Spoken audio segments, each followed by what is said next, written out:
Hello and praise the Lord to all the viewers. I welcome you all in the talk show Let's Talk Insightful. मैं अपने सब दर्शकों का स्वागत करती हूँ। पिछले दिनों में आपने हमारे चैनल को बहुत प्यार दिया, हमारे चैनल को आपने अपनी प्रार्थनाओं में याद रखा। मैं आपका बहुत धन्यवाद करती हूँ। काफी समय के बाद आज परमेश्वर ने फजल किया कि हम फिर से बाइबल में से आपके लिए कुछ गहरी बातों को आपके सामने बता सकें। तो आइए इस टॉक शो की फाउंडर सिस्टर उर्मिला स्टेला का हम स्वागत करते हैं और उनसे परमेश्वर की इंसाइटफुल बातों को समझें। बाइबल की एक बहुत इंपॉर्टेंट वर्स है यूहन्ना 3:16, जॉन 3:16। परमेश्वर ने जगत से ऐसा प्रेम किया कि उसने अपना इकलौता पुत्र दे दिया ताकि जो कोई उस पर विश्वास करे वह नाश ना हो परंतु अनंत जीवन पाए। तो आइए इस वचन को स्प्लिट यानी कुछ भाग में हम डिवाइड करते हैं। परमेश्वर ने जगत से ऐसा प्रेम रखा कि उसने अपना इकलौता पुत्र दे दिया ताकि जो कोई उस पर विश्वास करे वह नाश न हो परंतु अनंत जीवन पाए। आइए जानते हैं कि इस वचन में परमेश्वर का क्या भेद छुपा है। सिस्टर, मैं आपसे अनुरोध करूंगी कि आप इस वचन पर अपना प्रकाश डालें। Thank you Prisca. Praise the Lord. सभी दर्शकों को भी प्रेज द लॉर्ड, जय मसीह की। आइए परमेश्वर के वचन से गोल्डन वर्स बाइबल में से यूहन्ना 3:16 को देखेंगे, जो अभी प्रिस्का के द्वारा ये रिक्वेस्ट की गई है कि हम इस गोल्डन वर्स के बारे में मैं कुछ प्रकाश डालूं। आइए हम पहले इस वचन को पढ़ेंगे। यूहन्ना 3:16 कि परमेश्वर ने जगत से ऐसा प्रेम रखा कि उसने अपना इकलौता पुत्र दे दिया ताकि जो कोई उस पर विश्वास करे वो नाश ना हो परंतु अनंत जीवन पाए। ये यूहन्ना रचित सुसमाचार उसका 3 अध्याय 16 वचन से ये पद लिया गया है। ये जो मेरे हाथ में ये जो पुस्तक है ये बाइबल है। ये बाइबल जो है किसी धर्म की पुस्तक नहीं है, ये हर एक उस व्यक्ति के लिए लिखी गई पुस्तक है जिसने इस संसार में जन्म लिया है। अगर आपने इस संसार में जन्म लिया गया है, आपके लिए लिखी गई पुस्तक है। इसको पढ़ने से ये पता चलता है कि हम क्यों इस संसार में आए हैं, हमारा इस संसार में रहने का उद्देश्य क्या है, और अब जब हम इस संसार को छोड़कर जाएंगे तो हम कहाँ जाएंगे। परमेश्वर का धन्यवाद करते हैं। ये पूरी बाइबल जो है उसके 2 पार्ट हैं, पुराना नियम और नया नियम। ये यूहन्ना रचित सुसमाचार नए नियम की चौथी किताब है जो परमेश्वर के दास प्रभु यीशु मसीह के चेले यूहन्ना ने लिखी है। और यहाँ पर यूहन्ना लिख रहा है परमेश्वर ने। यहाँ पर यूहन्ना किस परमेश्वर की बात कर रहा है? वो कौन सा परमेश्वर है जिसके बारे में ये कह रहा है, बातचीत कर रहा है? ये वो परमेश्वर है जैसा कि परमेश्वर के वचन बाइबल में यशायाह की पुस्तक 40 अध्याय के परमेश्वर के बारे में लिखा है कि यहोवा जो सनातन परमेश्वर है, पृथ्वी भर का सृजनहार है, जो ना थकता ना श्रमित होता, उसकी बुद्धि अगम है। ये उस परमेश्वर की बात कर रहा है जो इस संसार का रचने वाला है, जिसने उजियाला बनाया, जिसने पृथ्वी और आकाश को रचा, अपने वचन के द्वारा उन्हें बनाया, जिसने सूरज चांद सितारे बनाए अपने वचन के द्वारा, पेड़ पौधे पशु पक्षी अपने वचन के द्वारा उसने इन तमाम सृष्टि की चीजों की रचना की, जिसने मनुष्य को भी बनाया, उस परमेश्वर के बारे में यहाँ यूहन्ना बात कर रहा है कि परमेश्वर ने, ये ऐसा परमेश्वर है, जैसा कि यशायाह की पुस्तक 43 अध्याय के पहले वचन में लिखा है, हे याकूब, हे इस्राएल के बारे में कह रहा है, मैंने तुझे नाम लेकर बुलाया है, तू मेरा है। हे याकूब, हे इस्राएल, मैंने तुझे बनाया है, मैंने तुझे फॉर्म किया है, मत डर, तुझे छुटकारा दिया है, तू मेरा ही है, मैंने तुझे नाम लेकर बुलाया है। सचमुच में परमेश्वर ने अपने बंदों को नाम लेकर बुलाया है। यिर्मयाह 5:22 में लिखा है, जिस परमेश्वर के बारे में यूहन्ना बात कर रहा, वो परमेश्वर जिसने समुंदर का जो सीवाना बनाया है, जो बाउंड्री बनाई है समुंदर की, वो बालू को बनाया है। जब हम दुनियावी तरीके से पानी को इकट्ठा करते हैं, डैम बनाते हैं, तो हम उसके लिए एक चारों तरफ बड़ी मजबूत बाउंड्री बनाते हैं, अच्छी सीमेंट लगाते हैं ताकि पानी लीक ना हो जाए। लेकिन परमेश्वर की लिखा बुद्धि अगम है, जैसा अभी हमने यशायाह 40 के में पढ़ा कि उसकी बुद्धि अगम है, उसके पास तक जाना हमें संभव नहीं है। उसकी बुद्धि को कौन समझ सकता है? उसने क्या करा है, बालू रेत को समुंदर का सीमाना बनाया है। परमेश्वर का धन्यवाद करते हैं, उसके नाम की महिमा हो। इसलिए वो परमेश्वर जिसकी बात यूहन्ना कर रहा है, वो इस ब्रह्मांड का, इस पृथ्वी का सृजनहार है, रचने वाला है। और आगे कहता है, परमेश्वर ने जगत से ऐसा प्रेम किया। परमेश्वर का जो प्रेम है किसी सीमा में बंधा हुआ नहीं है, किसी वर्ग के साथ नहीं है, किसी देश के साथ नहीं है, बल्कि वो इस पूरी मानव जाति से प्रेम करता है, इस संसार के हर एक व्यक्ति से प्रेम करता है,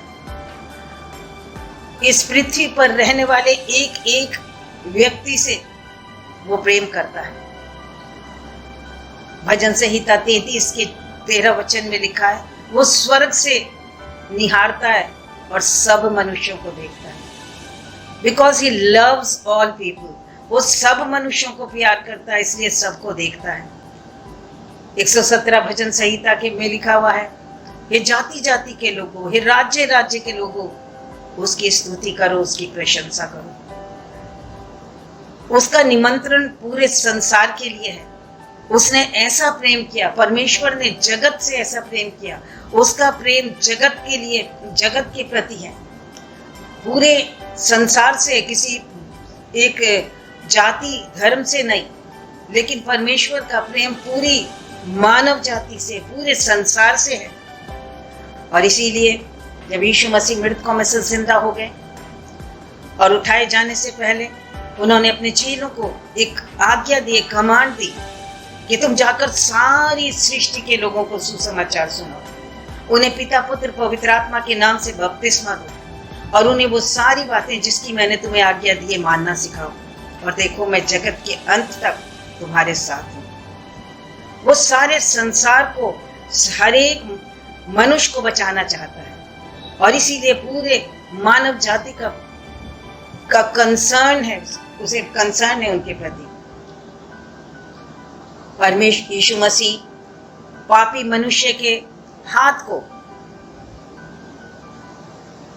परमेश्वर पिता के हाथ में देना चाहता है, और वो ये चाहता है प्रभु यीशु मसीह कि उसके लोग जो हैं, जो उस पर विश्वास करके उसके पास आएंगे, हमेशा के लिए उसके साथ रहें। मैं तुम्हारे लिए, यूहन्ना 14 अध्याय में लिखा, मैं तुम्हारे लिए जगह तैयार करने जाता हूँ और मैं फिर आऊंगा और तुम्हें अपने यहाँ ले जाऊंगा कि जहां मैं हूं वहां तुम भी रहो। उसी स्थान पर हमें रखना चाहता है जहां वो स्वयं रहता है। अगर इस संसार के सब व्यक्ति भी उद्धार पाकर स्वर्ग में जाना चाहें, यीशु मसीह के साथ रहना चाहें, वहाँ इतनी अकोमोडेशन है, कोई कमी नहीं है, कोई कमी नहीं है। और इसीलिए प्रभु यीशु मसीह नहीं चाहता कि एक भी नाश हो। वो यही चाहता है सब अपने पापों से पश्चाताप करें, तौबा करें। यूहन्ना ने तो प्रकाशित वाक्य की पुस्तक में आत्मा में पहले से देख लिया कि परमेश्वर के सिंहासन के सामने हर जाति, हर कुल और हर भाषा का व्यक्ति खड़ा है।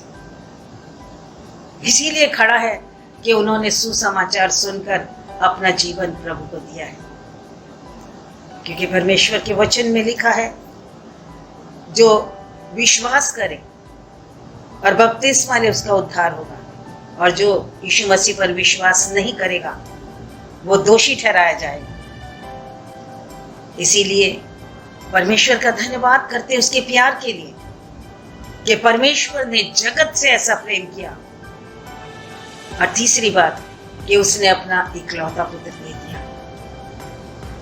इस मनुष्य जाति को छुटकारा दे देने के लिए, बचाने के लिए, उद्धार देने के लिए, नरक की आग से बचाने के लिए परमेश्वर पिता ने अपने पुत्र यीशु मसीह को इस संसार में भेजा।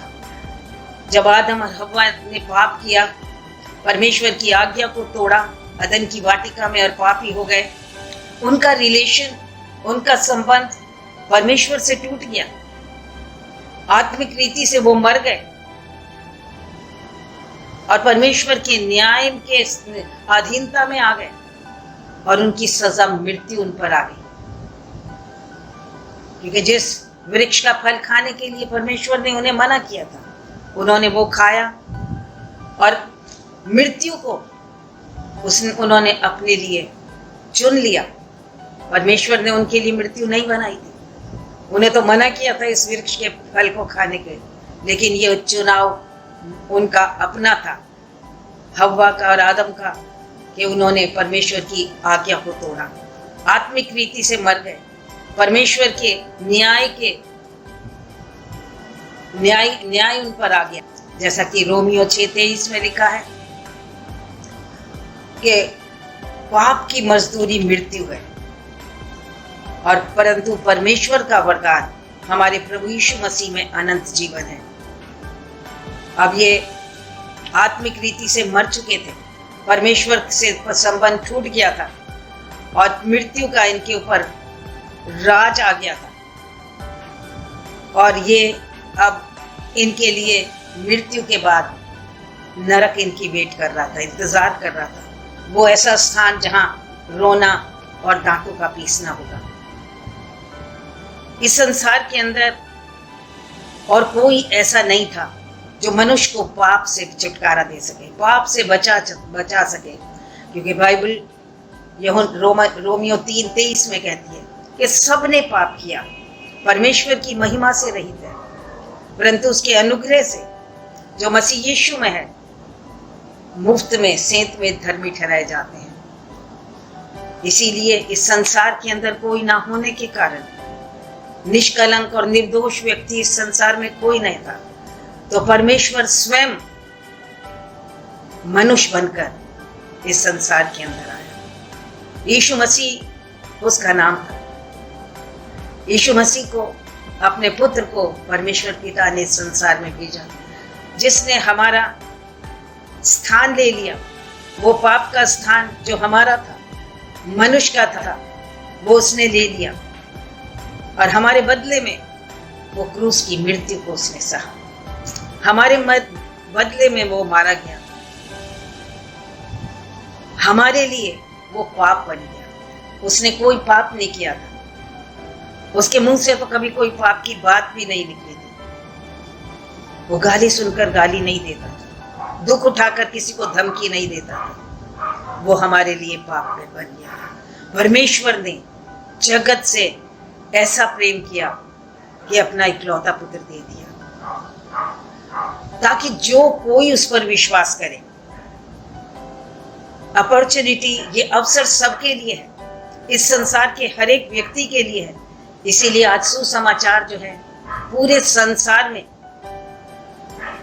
हर व्यक्ति तक पहुंचाया जा रहा है। गॉड टीवी एक चैनल है और उसके द्वारा तकरीबन 200 देशों में 200 नेशंस के अंदर प्रभु यीशु मसीह का सुसमाचार सुनाया जा रहा है। अवसर सबके लिए, चुनाव मनुष्य का अपना है। यीशु मसीह को एक्सेप्ट करें और स्वर्ग के राज में एंटर हो, या यीशु को रिजेक्ट करें और हमेशा के लिए नरक की आग के अंदर चले जाएं। हिजकीएल की पुस्तक 18 अध्याय 32 वचन में लिखा है, परमेश्वर किसी के मरने से प्रसन्न नहीं होता, बल्कि इसीलिए वो कहता है पश्चाताप करो। पश्चाताप करने के लिए कहता है। जो यीशु मसीह पर विश्वास करेगा, बपतिस्मा लेगा, अपने पापों से पश्चाताप करेगा, मन फिराएगा, उसको उद्धार मिलेगा। और हुसोएवर, जो चाहे, जो कोई चाहे उस पर विश्वास कर सकता है। ईस्ट का हो, वेस्ट का हो, नॉर्थ का हो, साउथ का हो, गोरा, काला, नाटा, लंबा, किसी धर्म, किसी जाति, किसी कुल, किसी भाषा का, हर एक व्यक्ति के लिए ये अपॉर्चुनिटी है, अवसर है कि जो चाहे विश्वास करे तो वो नाश नहीं होगा। वो नाश नहीं होगा जो यीशु मसीह पर विश्वास करेगा। पहला तीमुथियुस की पत्री उसका 2 अध्याय 5वें वचन में लिखा है, परमेश्वर और मनुष्यों के बीच में एक ही मीडिएटर है, एक ही बिचवई है, अर्थात धार्मिक यीशु मसीह। प्रेरितों के काम 4:12 में लिखा, इस पृथ्वी के ऊपर आकाश के नीचे और कोई नाम नहीं दिया गया जिससे मनुष्य उद्धार पा सके। वो नाम केवल यीशु है और उसी के द्वारा उद्धार संभव है। परमेश्वर ने जगत से ऐसा प्रेम किया, अपना इकलौता पुत्र दे दिया, ताकि जो कोई उस पर विश्वास करे वो नाश ना हो परंतु अनंत जीवन पाए। प्रभु यीशु मसीह अनंत जीवन देना चाहता है, एवरलास्टिंग लाइफ, ए लाइफ आफ्टर डेथ। मनुष्य के लिए एक बार मरना, उसके बाद न्याय का होना नियुक्त है, ऐसा परमेश्वर के वचन में लिखा है। इस जीवन के बाद जब हम इस संसार को छोड़कर जाएंगे, एक और जीवन है, उसी को अनंत काल का जीवन कहा जाता है। उसकी कोई सीमा नहीं है। 70 साल, 80 साल, 90 साल, 100 साल दुनिया में रहते हुए हम इतना जी सकते हैं, या इससे कुछ अधिक, लेकिन उसके बाद इससे ज्यादा हम नहीं जी सकता मनुष्य। लेकिन जो जीवन उसके बाद मिलेगा, उसकी कोई सीमा नहीं है, कितने साल का वो जीवन होगा। इसीलिए उसे नाम दिया गया है एवरलास्टिंग लाइफ, अनंत जीवन। और वहां पर हमेशा हमेशा हमेशा के लिए रहना है, चाहे वो स्वर्ग हो और चाहे वो नरक हो। और वहां पर हमेशा के लिए रहना है। तो अगर कोई नरक में परमेश्वर नहीं चाहता, किसी के मरने से प्रसन्न नहीं होता परमेश्वर यही चाहता है कि सब आनंद में रहें, खुश रहें, सुखी रहें, स्वर्ग में रहें, क्योंकि नरक जो है रहने का स्थान नहीं है, वहां रोना और दांतों का पीसना है। इसीलिए फैसला इस संसार में रहते हुए हमें अभी करना है। अपने पापों से मन फिराएं, अपने पापों से पश्चाताप करें। यूहन्ना 3:3 में लिखा है कि जब तक कोई नए सिरे से ना जन्मे, परमेश्वर के राज में प्रवेश नहीं कर सकता। परमेश्वर चाहता है इन दिनों में हम अपने पापों से पश्चाताप करें, ताकि हम स्वर्ग राज के अधिकारी हो जाएं, स्वर्ग राज में प्रवेश करने योग्य हो जाएं। इसीलिए परमेश्वर ने जगत से ऐसा प्रेम किया, उसने अपने इकलौते पुत्र को इस संसार के अंदर भेजा, ताकि जो कोई यीशु मसीह पर विश्वास करे वो नाश ना हो परंतु अनंत जीवन पाए। बिना यीशु मसीह के स्वर्ग में एंट्री नहीं हो सकती, क्योंकि यीशु मसीह स्वर्ग का द्वार है, ऐसा परमेश्वर के वचन में लिखा है। एक मनुष्य जो पाप में गिर गया है इस संसार के अंदर, परमेश्वर के वचन में लिखा है कि सबने पाप किया, परमेश्वर की महिमा से रहित है। परमेश्वर चाहता है हर एक व्यक्ति तौबा करे, अपने पापों से पश्चाताप करे। उड़ाऊ पुत्र के बारे में आप जानते हैं, लूका रचित सुसमाचार के 15 अध्याय में उसका वर्णन है कि एक लड़का, एक बेटा, अपने पिता, एक पिता के 2 बेटे थे, उसमें से छोटा बेटा अपने पिता से अपना हिस्सा लेकर दूर देश में चला गया, और वहां लिखा उसने अपनी कुकर्म में सारी संपत्ति उड़ा दी, सारा पैसा खत्म हो गया उसका, वो बर्बाद हो गया, बिल्कुल अकेला हो गया। ना उसके साथ कोई घर का था, ना उसके पास अब धन था, ना उसके अब मित्र थे। पाप के अंदर उसका जीवन हो गया। पाप ने उसे परमेश्वर अपने पिता से दूर कर दिया और वो उस संसार के अंदर भूखा मरने लगा। उसे एक काम मिला सुअर चराने का। वहां जब सुअर चरा रहा तब उसके मन में एक सोच आई, एक विचार आया कि मेरे पिता के घर में इतने नौकर चाकर हैं जो इतना अच्छा खाना खाते हैं, अच्छा रहते हैं, और मैं पिता का पुत्र होते हुए यहाँ भूखा मर रहा हूँ। क्योंकि उसने पिता की संगति को छोड़ दिया और उसने निर्णय लिया, मैं पिता के पास वापस जाऊंगा, पिताजी से कहूंगा, पिताजी मैंने स्वर्ग के विरोध में और तेरे विरुद्ध पाप किया है, अब मैं इस लायक नहीं तेरा बेटा कहलाऊं, मुझे एक मजदूर के समान रख ले। और वो पिता के पास वापस आया। पिता के पास जब वापस आया उसने माफी मांगी, पिता ने उसे गले लगा लिया, उसे बहुत चूमा और उसे दोबारा से वही अधिकार दे दिए। उसके हाथ में वाचा की अंगूठी पहनाई, उसको अच्छे वस्त्र दिए, उद्धार के वस्त्र दिए, पाँव में उसकी जूतियां पहनाई, अच्छी एक दावत करी। एक पापी व्यक्ति जब प्रभु यीशु मसीह के पास वापस आता है, परमेश्वर के वचन में लिखा सबने पाप किया, इस संसार में कोई धर्मी नहीं, एक भी नहीं, सबने पाप किया, परमेश्वर की महिमा से रहित है। लेकिन प्रभु यीशु मसीह के अनुग्रह से मुफ्त में सेंतमित धर्मी ठहराए जाते हैं। जब एक पापी अपने पापों से रिपेंट करके, पश्चाताप करके यीशु मसीह को अपना उद्धारकर्ता मानता है, परमेश्वर पिता स्वर्ग से जब उसके एक पापी के हृदय के ऊपर अपने बेटे यीशु मसीह के क्रूस पर बहाए हुए रक्त को लगा हुआ देखता है तो उसके पापों को वो क्षमा कर देता है, क्योंकि वो निर्दोष और निष्कलंक लहू जो यीशु मसीह ने क्रूस पर बहाया, उसी के द्वारा मनुष्य का उद्धार हुआ। और जब हम प्रभु के पास जाते हैं, एक पापी व्यक्ति प्रभु के पास जाता है, परमेश्वर उसके पापों को क्षमा करता है। इसीलिए आइए परमेश्वर के इस प्यार को हम समझें और जानें। और परमेश्वर के वचन ने आज अगर आपसे बातें की है, आज अपना जीवन उसे दें। परमेश्वर ने जगत से ऐसा प्रेम किया, अपना इकलौता पुत्र दे दिया, जिसने क्रूस पर अपनी जान दी, मारा गया, गाड़ा गया, तीसरे दिन मृतकों में से जिंदा हुआ, 500 से अधिक व्यक्तियों के देखते ऊपर उठा लिया गया। और जब वो जा रहा था ऊपर, तब 2 स्वर्गदूत आकर खड़े होकर कहने लगे, वहां खड़े हो गए, कहने लगे, यही यीशु जैसे गया है एक दिन वापस आने वाला है। उस परमेश्वर ने इस जगत से ऐसा प्रेम किया, अपना इकलौता पुत्र दे दिया उस क्रूस की मृत्यु के लिए, ताकि जो कोई यीशु मसीह पर विश्वास करे, ताकि जो कोई उस पर विश्वास करे वो नाश ना हो, परंतु अनंत जीवन पाए। आज मौका है, अगर परमेश्वर के वचन ने आज आपसे बातें की, अपना जीवन उसे दें, अपने पापों से पश्चाताप करें, मन फिराए, तौबा करें, और वो उस उड़ाऊ पुत्र को जैसे पिता ने गले लगा लिया, यीशु मसीह भी आज अपनी बाहें पसारे क्रूस पर से आपको बुला रहा है। आज वो क्रूस पर तो नहीं है, पिता परमेश्वर के दाहिनी ओर बैठा है, लेकिन क्रूस का उसने दुख सहकर आपको बचा लिया है। आज भी वो वेट कर रहा है, इंतजार कर रहा है। अपने पापों से मन फिराएं, पश्चाताप करें और प्रभु यीशु मसीह के पास आए। प्रभु आपको आशीष दे। God bless you.